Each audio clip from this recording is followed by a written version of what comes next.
Stan and Rachel. They're really our 24/7 sales team. And the two of them work together really well. And if you've not noticed yet, if you can tell any one person on the team something, and they are pretty good about disseminating it to the other members of the team. I truly enjoy going to Eva with the 7 or 8 different work streams I use. I go to Eva and tell her every morning what I need the team to do and let her help me manage the teams, which is great. But Stan and Rachel will work together. So something really cool that I've learned about Rachel today is Rachel speaks and understands 11 languages as of right now. So if you do have a caller that calls Rachel and does not speak English, she more than likely may be able to pick up on their language and help them and still be able to articulate your message in another language to them. And then she will translate the notes back to you in English so that you can understand what she's explained to the individual and also the questions that individual asks. So that's pretty cool.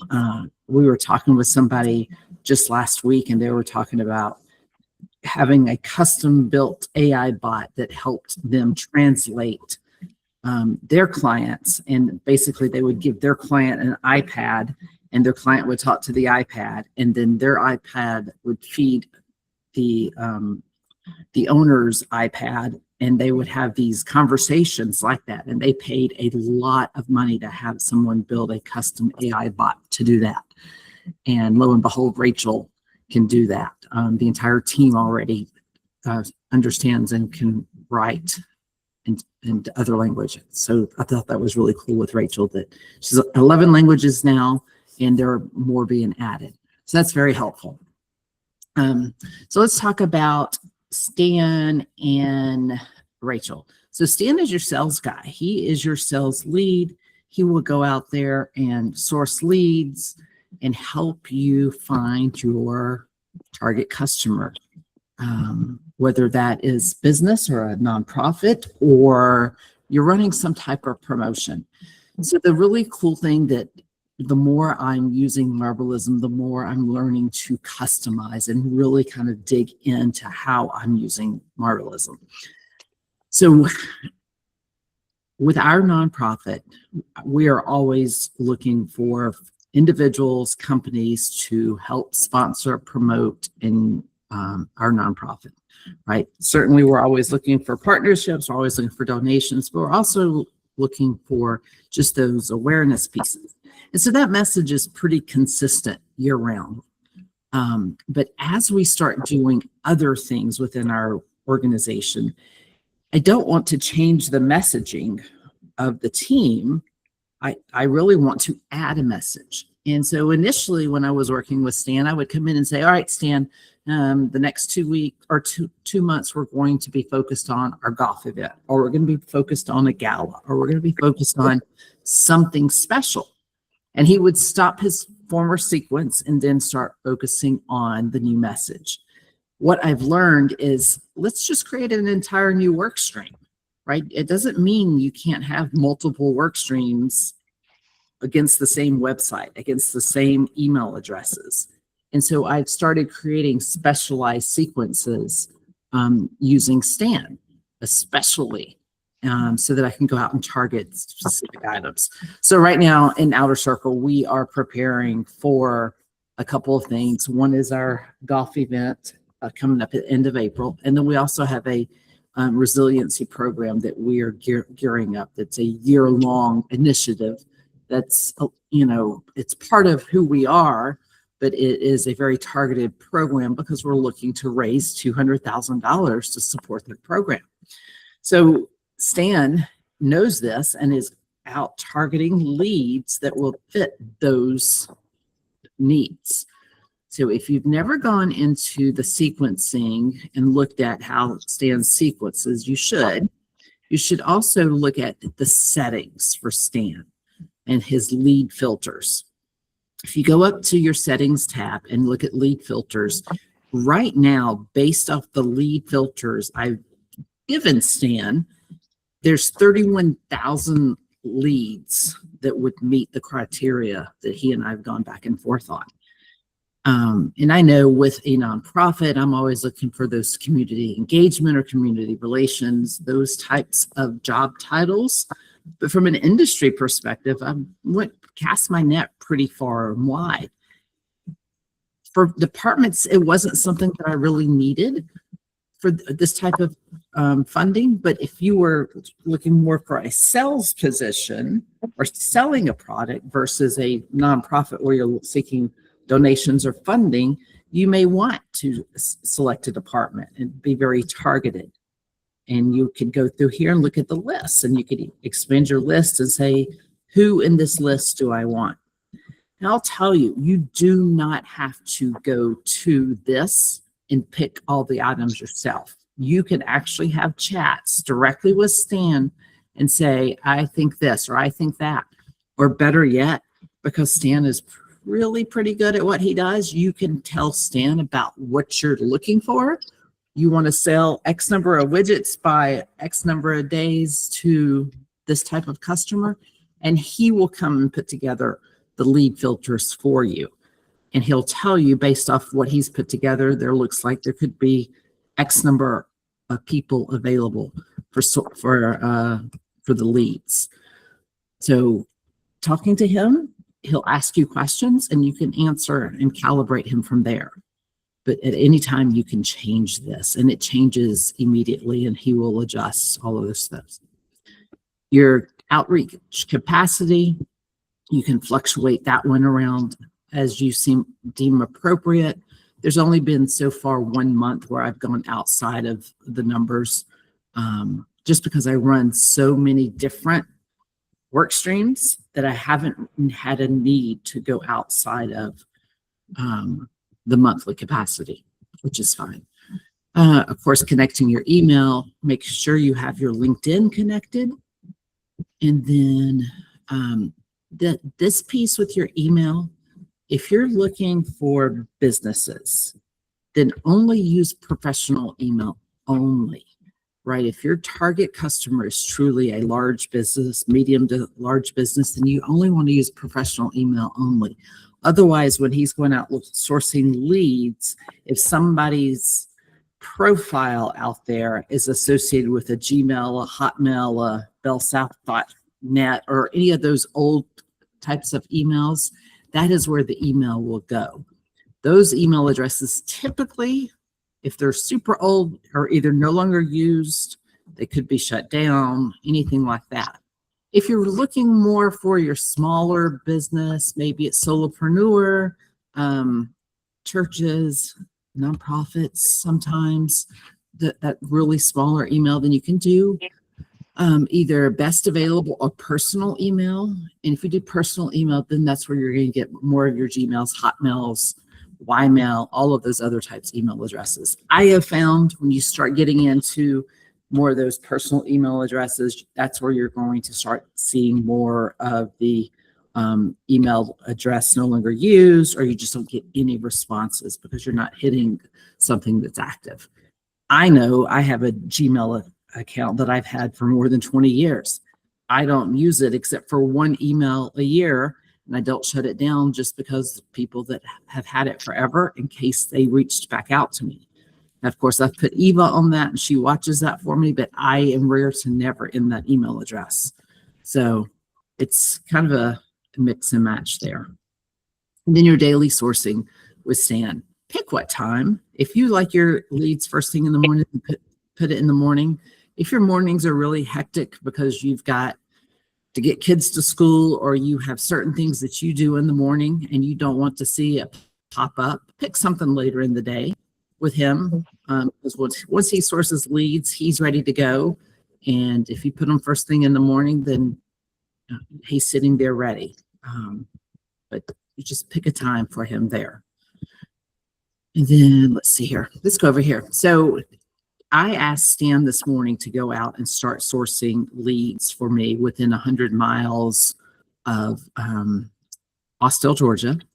And that's simply because we have an event coming up in Austell in April. And so he went out and started sourcing leads. Of course, he goes really big and bold, which, would be great and wonderful. And so he is just continuing to work through these leads and finding the email addresses and the contacts for all of these individuals. I can go up to his leads list here and I can see how he's doing. I can see where he's connecting with folks and what sequence he's placing them in. So he's created some new sequences this morning for the Outer Circle Foundation 2026 outreach, and he's already starting to connect with folks and share with them information about our organization and what we're doing this year. And so you can go through and you can see this. Now, the nice thing is, if an email address bounces, Eva will tell him that email address bounced. And he will go and double check to make sure he didn't do something wacky. But if it's truly a bounce because it's that person email address is bad, or they're no longer with the organization and they just haven't updated anything, then he will move that sequence to a lost so that emails do not go out anymore, and he will remove them out of your list. There have been occasions where an email address bounced and he has come back to me and said, you're connected with this person on LinkedIn, but their email address is bad. Do you have another email address for them? Or do you want me to reach out to them through LinkedIn and ask them for a better email address? Which is nice, right? He doesn't just automatically get rid of it if it's somebody that looks like could be a viable partner or lead for you. So we've done some of that sometimes. You can import leads to Stan. You can put them in a CSV file and drop it here, and he will import it and add it to the list for you. You can actually just copy and paste up to 100 leads at a time right in your chat box with Stan, and he will take and upload them for you into the lead list so that you don't have to get your leads in a CSV file and get them in order. That way, everything lays out nicely, which is wonderful and very helpful. Now, Stan is very good about going out and sending emails and doing the LinkedIn connections. I will tell you, when working with Stan, the more you educate them about how you want him to sound, the better he will get. Otherwise, his emails can be very short. And you have to really say, no, I really want more information in that. You can look at his emails by opening the lead sequence, look at the email, and you can pick a lead just to see what a preview of the email would look like. So you can say, this is probably not as long as I'd like it to be. And then you can tell him, no, this is not enough information, add more content. I've noticed that Stan does like to keep things very short. And I really like my emails to be a little more informative when I have him reaching out to folks. So for me, I've really challenged him with giving more information, talking more, explaining more about who we are, what we do, and telling the hero story about why we do what we do, and really looking for those partners to stand in and help us. You can have Stan place in all your communications your phone number that Rachel has created for you. If you use Rachel, she will create a phone number for you, which I have right there for Outer Circle. And because you create, if you're using Stan and Rachel differently, like for a golf event or for a specific sales promotion, you'll have a different phone number all the time. So if you make sure that Stan knows that Rachel has a phone number and Rachel is set up and ready, then anybody that comes in from an email that Stan has sent with that phone number, they will call and speak with Rachel, and she will have the information about what Stan has shared. And so making sure that Rachel has that information is pretty simple. If you're running a promotion, just copy and paste and drop it in content here. If you want to upload it, if it's a PDF or a document about what you're doing, just give it to Linda. Linda can read PDF. She can read Word documents. So just drop them here and tell her, make sure the team knows, and she'll share the information with Rachel so that she knows what's going on. So when Stan sends an email and says, hey, huh? Did somebody ask a question? No. So if someone calls from the email that Stan has sent and wants to know more information, Rachel will be able to share that information with them. Rachel can schedule time on your calendar with that person, and she'll work with them. And she's very tenacious on the calendar schedule to make sure. Yeah. I'm sorry for interrupting you, ma'am. My apologies. I just want to make sure I get this question out since you are definitely an expert. Do you have concern about using Stan with your LinkedIn? Have you ever been suspended or anything like that since they're so tough on automations? Or is Stan acting or running a cadence similar to what a human would run to stay under those LinkedIn to even notice? Yes, ma'am. Yeah. He knows all of the rules with LinkedIn, with Facebook, all of those types of things. And I guess Sunny is more Facebook, but Stan knows the rules on the cadences of searches and whatnot with LinkedIn. And it's funny because one of the groups I had created, I was using the AI team, and I'd created another work stream. And with that work stream, I went out and created a unique Gmail account that had never been used before and put it to the team. And so they started working it, and Google picked up and said, hey, what's going on here? All we're seeing is emails going out, and this is not an active account. And so when I was talking with Stan about it, Stan came back and told me the rules with a brand new account. This is how long it needs to sit, and this and this and this, so that Google will rank it and recognize it and won't flag it. And so I was like, okay, so, Stan actually slowed down the outreach on one of the accounts to make sure that we didn't get flagged and shut down. But with LinkedIn, Stan can do your outreach through LinkedIn and doesn't get flagged because he will not reach out more than what he's allowed, which is great. He's been very good. And with my LinkedIn, I have my personal LinkedIn or my professional LinkedIn, and then I have 4 company pages under my LinkedIn. And so when Stan goes to source through my LinkedIn, he knows which group he's sourcing for. When Sunny posts to my LinkedIn, he knows which group he's posting to, and so that messages don't get crossed, right? He's not posting about my women's organization on my nonprofit page or vice versa. So they're very good and very tenacious from that perspective. Thank you so much. You're certainly welcome. Buffy, I had a follow-up on that maybe. Yeah. Do you know, since a lot of us are running multiple workspaces, because we're not supposed to, reach out on LinkedIn more than 22 times a day to have a connection request. That's the limit. If we have the same LinkedIn account on multiple workspaces, I'm only having one reach out on LinkedIn. Because I don't think Stan knows not to reach out across all the workspaces. I think he's just focused on that single workspace, correct? Yeah. So Stan's reaching out. But Stan also is used in open source as well.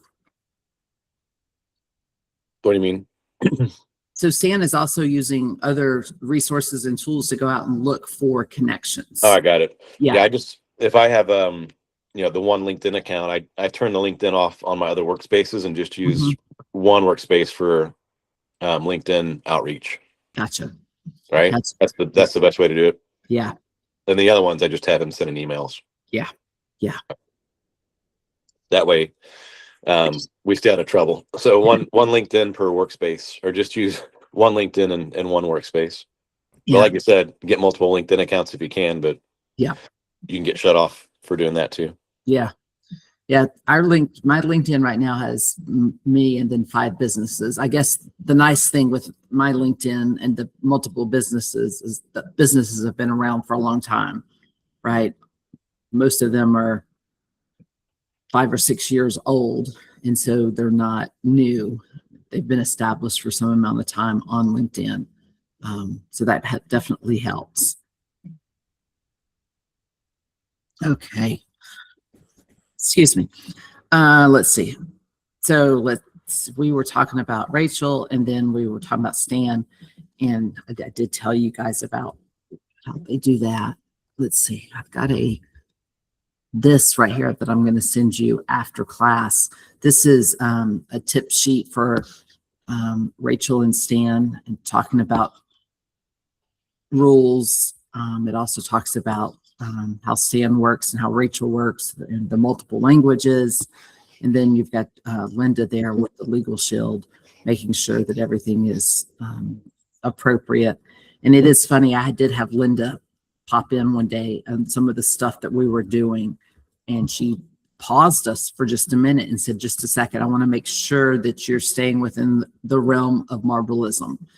And I asked her afterwards what it was that she was concerned about, and she said that they had just ran a legal update and was making sure that what we were doing still was in the realms of Marblism's new updates from a legal perspective. And I was like, okay, well, that's cool that, you know, Linda's watching to make sure our outreach is in alignment and things of that nature.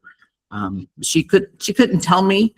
She never would tell me what she thought flagged. And so I don't know if it was just maybe something they pushed, and in that instance, everybody that was doing outreach might have got that same pop-up.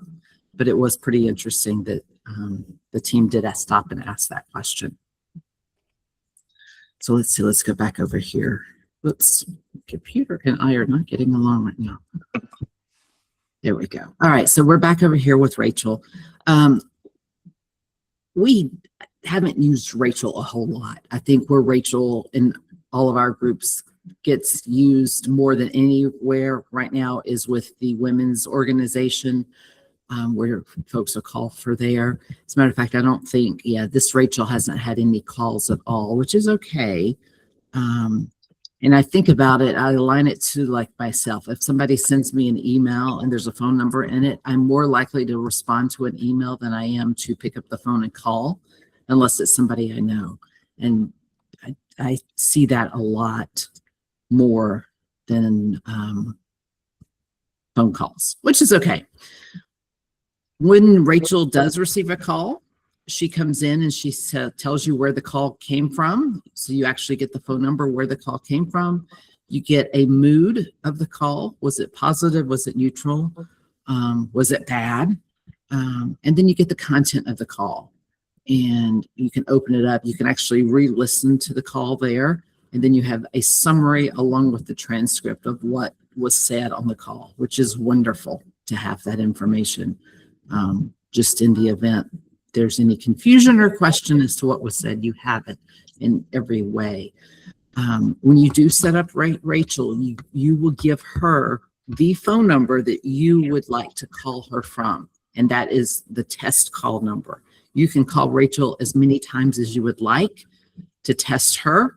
You can also go into your settings with Rachel at any time and talk to her and tell her that how to behave, what you need to say, what she needs to say, how she needs to sound.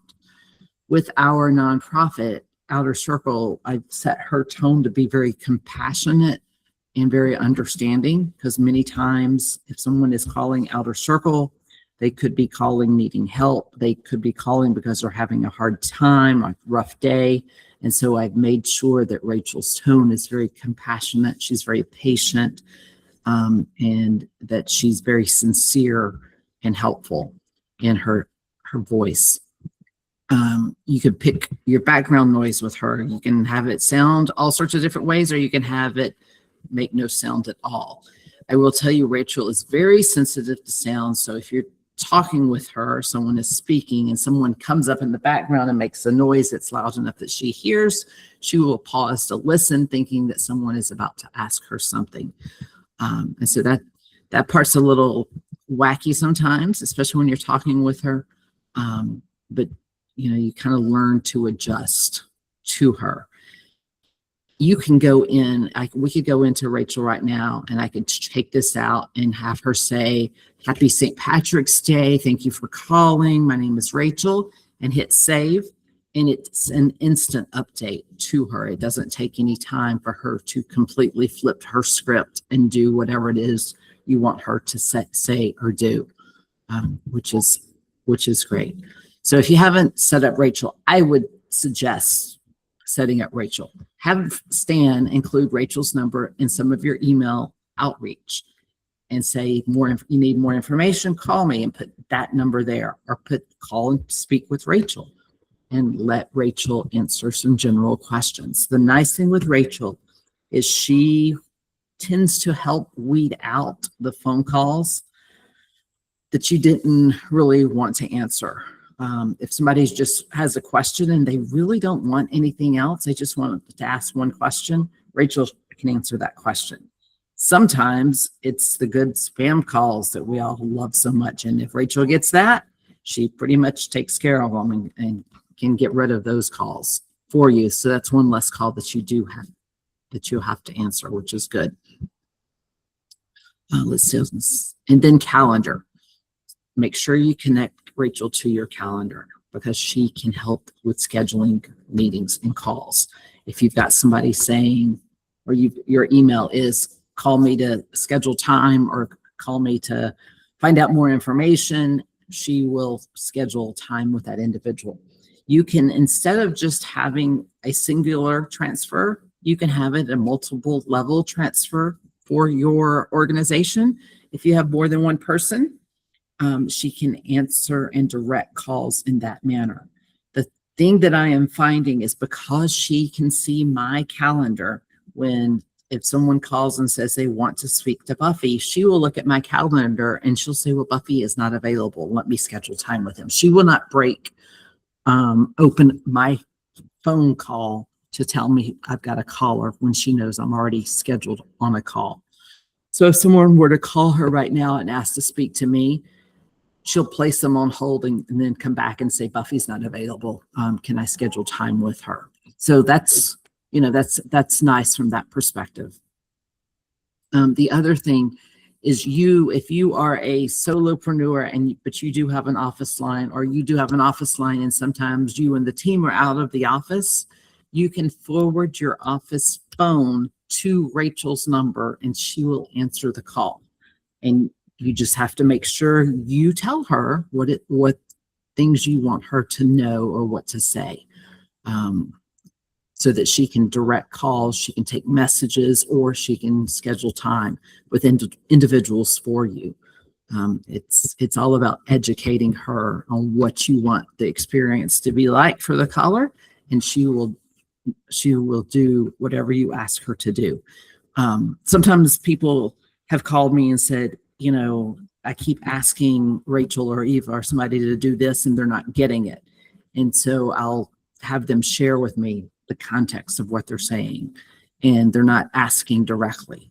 They're saying, well, could you possibly do, or just do, and they're giving too much window of room. And so the more specific and detailed you are with these guys, the better they are at doing what you want them to do.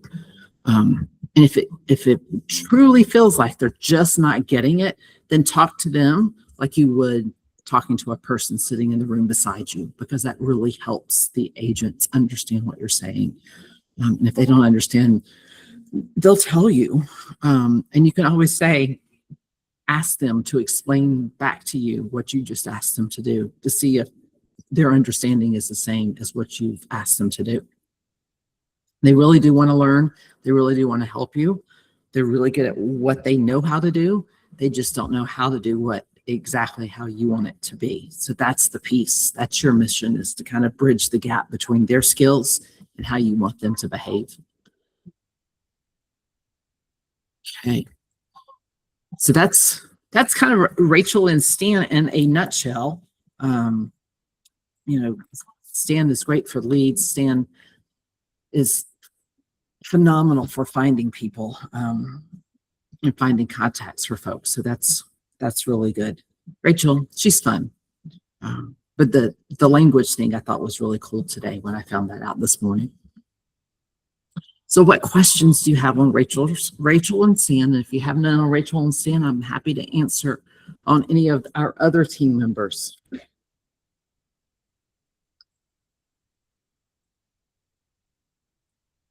Got all your questions out in the first 20 minutes, huh?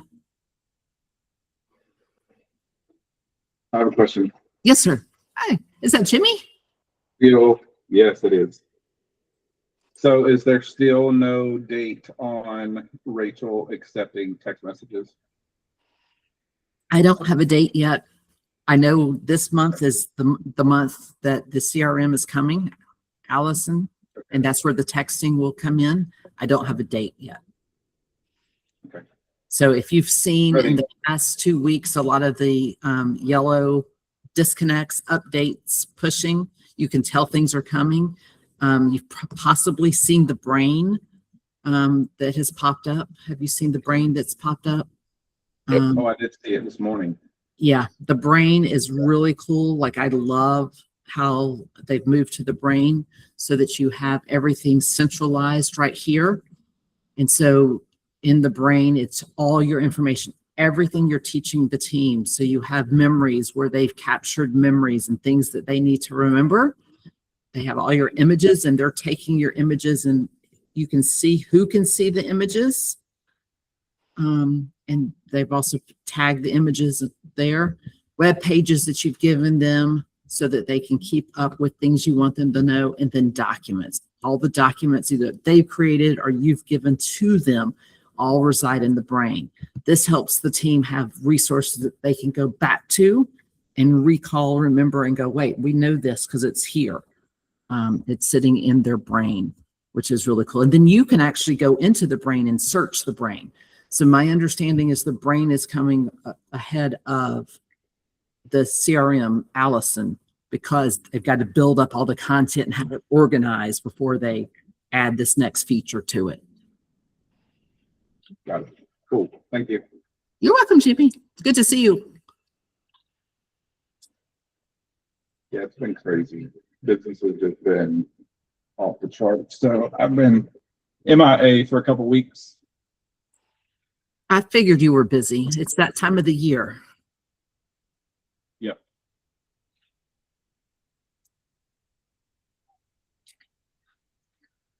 What else? Todd, have you been playing in the brain any? I have, yeah. So I've been plugging in as much intelligence as we can, but yeah, it was doing pretty well without it. But it's kind of Yeah. nice to have the extra feature for the knowledge base Yeah. on that one. Yeah, I like having the brain because everything's right there, right? And it's quick to go and see what you've given the team.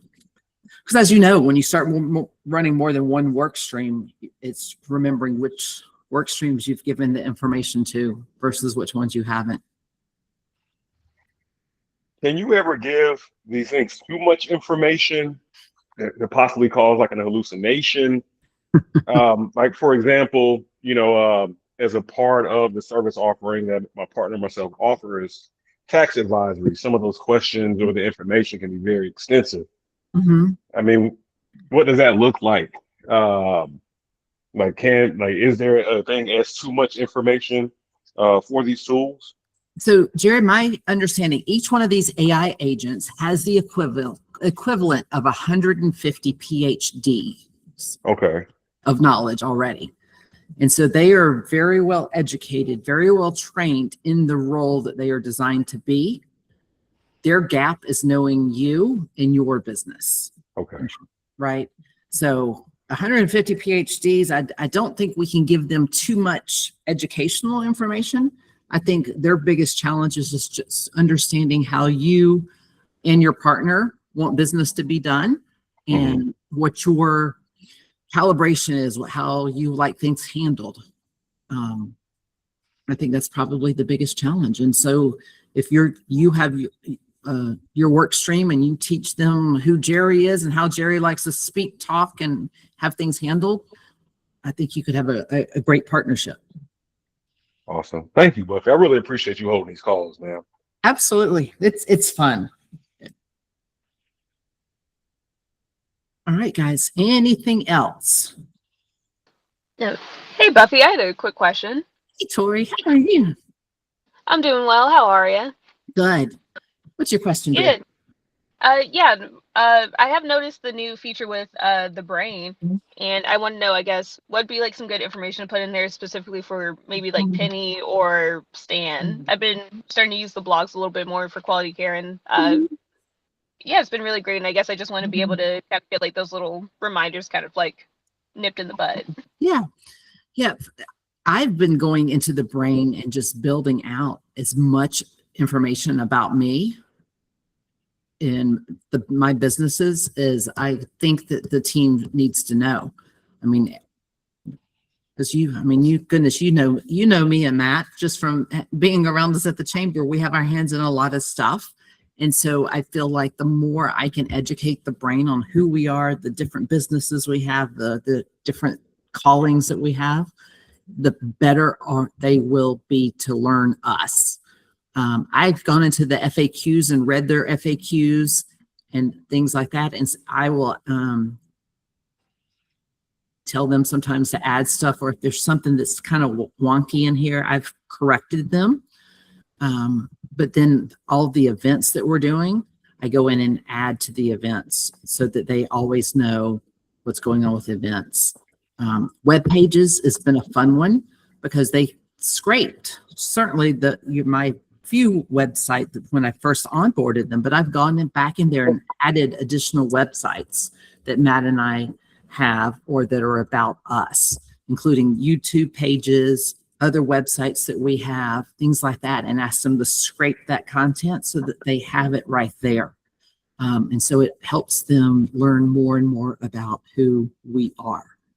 So I would say anything and everything about you, your business, that you can give the brain, the better off the brain will be. And photos and video, right? All of those things. That's the more you teach them, the better they are. Just sound like you.